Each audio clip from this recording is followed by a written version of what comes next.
Hi, this is Rasz and you are listening to my Daily Thoughts number 27.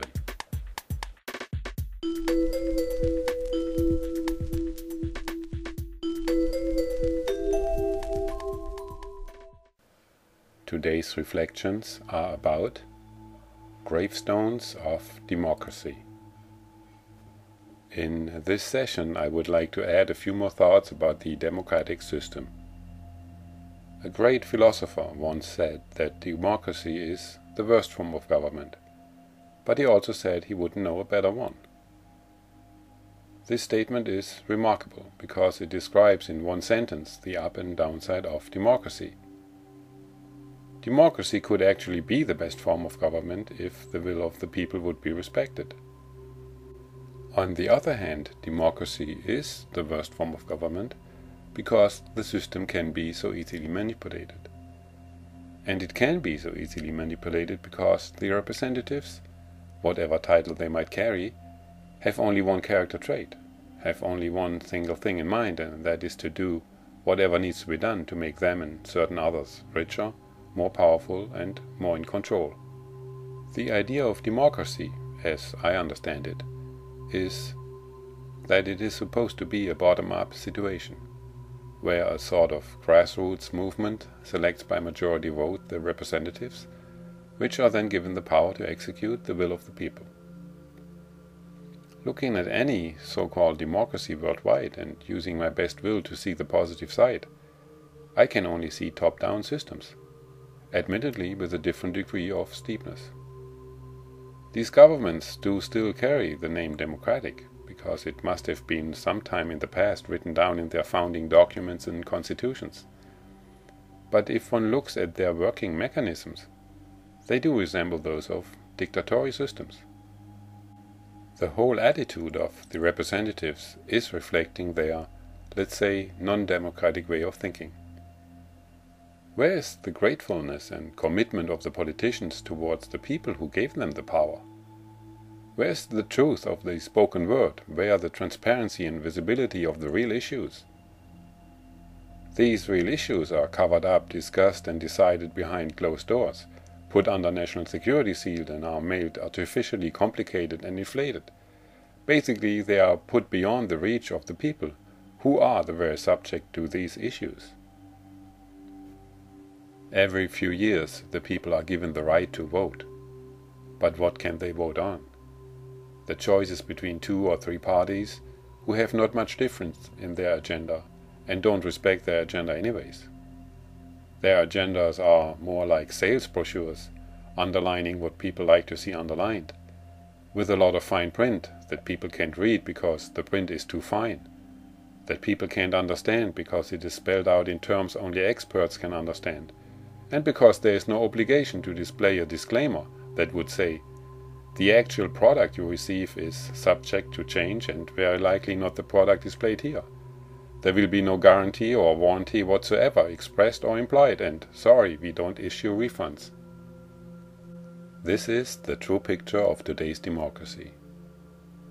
If you are hesitant about this statement, allow me to up the ante. Why is today's session called Gravestones of Democracy? If the tombstones of JFK and Dr. Martin Luther King are not tall enough, if you ask for even taller ones, tombstones that are so huge that even blind people would be able to see, then take a trip to New York City and ask the firefighters for 9/11 truth about their opinion, what happened. Or ask the architects and engineers for 9/11 truth about their analysis, based on facts, how the 3 buildings have been brought down in September of the year 2001.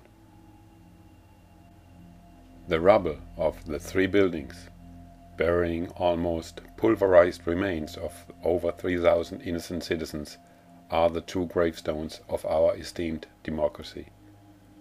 The following unjustified Iraq war, causing civilian casualties in excess of 1 million, symbolizes another true gravestone of our esteemed democracy.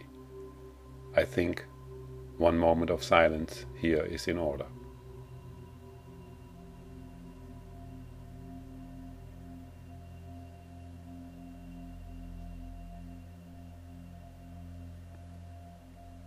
I have to ask you to please accept my apologies.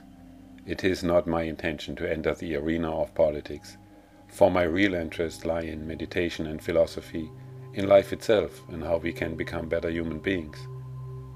But when the political powers turn into powers that are able to commit crimes of that magnitude without being brought to justice at all, I feel the need to cross the border and get involved. Since each of us seems to be powerless in light of global happenings, we tend to create our own little safe haven, our home sweet home, where everything is all right. But if you don't speak up, others won't speak up as well, and the crimes on the street, on Main Street and on Wall Street will continue to get bigger and bigger, until one day, not too far in the future, it will be too late to act. How you think and act in your life makes all the difference. It starts with you and your relationship with your family, friends, neighbors and co-workers. If you let anything happen in your environment, even on a very small scale, that you don't want to happen in politics and society, then don't be surprised that it actually will happen on a very large scale. Your thoughts and actions, along with those of others, make up the unwritten group and society policies that are out there, and that have, combined together, so much influence how everybody behaves. It's the "you should do this" or "you can't do that" which rule, and you have part in it how they look like. The more you speak up, the greater is the chance they will change. Take leadership, based on truth, logic, and your principles. For today, I thank you for your time. May the higher spirit help us evolve. Until the next daily thoughts, yours truly, Mon Rasz.